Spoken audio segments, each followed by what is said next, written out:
মেলায় এরকম স্টল আর কোথাও দেখতে পাবেন না, যেখানে রিমার মতো এমন একজন নিজের শিল্পকর্ম সাজিয়ে বসেন। মায়ের সাহায্য ছাড়া চলতে পারে না সে। শারীরিক সমস্যা ছোট থেকেই, কোলে তুলেই সব কাজ করাতে হয়। একেবারে শিশুকে সাহায্য করতে হয় যেমন ভাবে।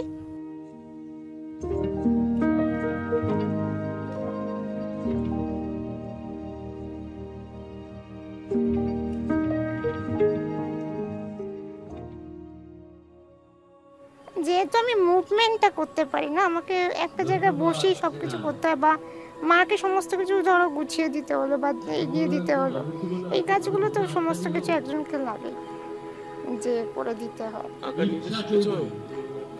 না, আঁকা প্রথমে মায়ের কাছে হাতে করি, স্লেট পেন্সিল দিয়ে মাই প্রথমে ধরিয়েছিল। তারপরে আস্তে আস্তে হ্যাঁ আমি টিচারের কাছে শিখেছি।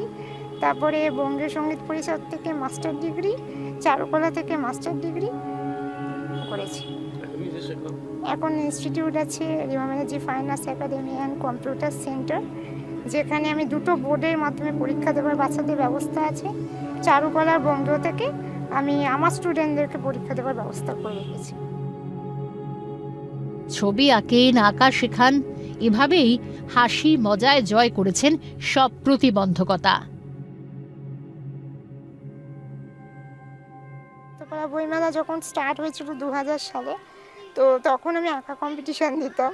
তো ফার্স্ট হয়েছিলাম প্রথম বছর। তারপর থেকে আস্তে আস্তে বড় হয়েই তারপরে মনে হলো যে না, নিজের একটা জায়গা তৈরি করা খুব দরকার।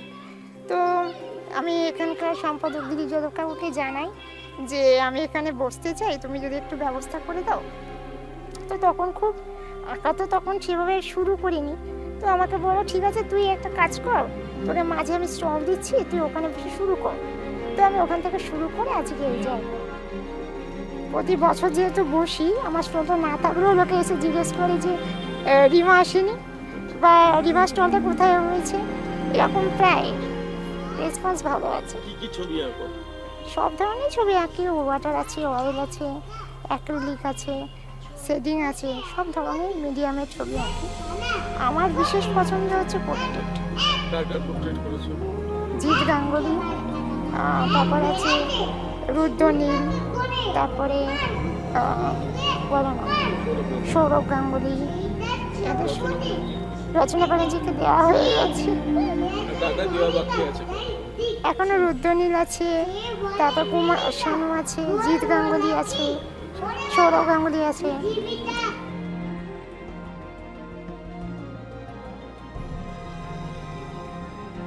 উত্তরপাড়া থেকে বলছি, মেলা স্টল থেকে, রিমা স্টল থেকে বলছি।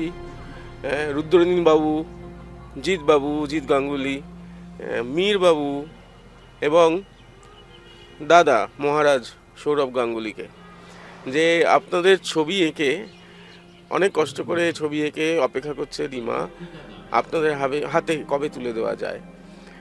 আপনাদের কাছে সেই খবরটা আমরা তুলে ধরলাম। এবারে কি করবেন সেটা আপনাদের ওপর। আসবেন নিশ্চয়ই, নেবেন নিশ্চয়ই, যোগাযোগ করবেন নিশ্চয়ই রিমার সঙ্গে। সুরজিতের সঙ্গে প্রীতম দে, ক্যালকাটা নিউজ।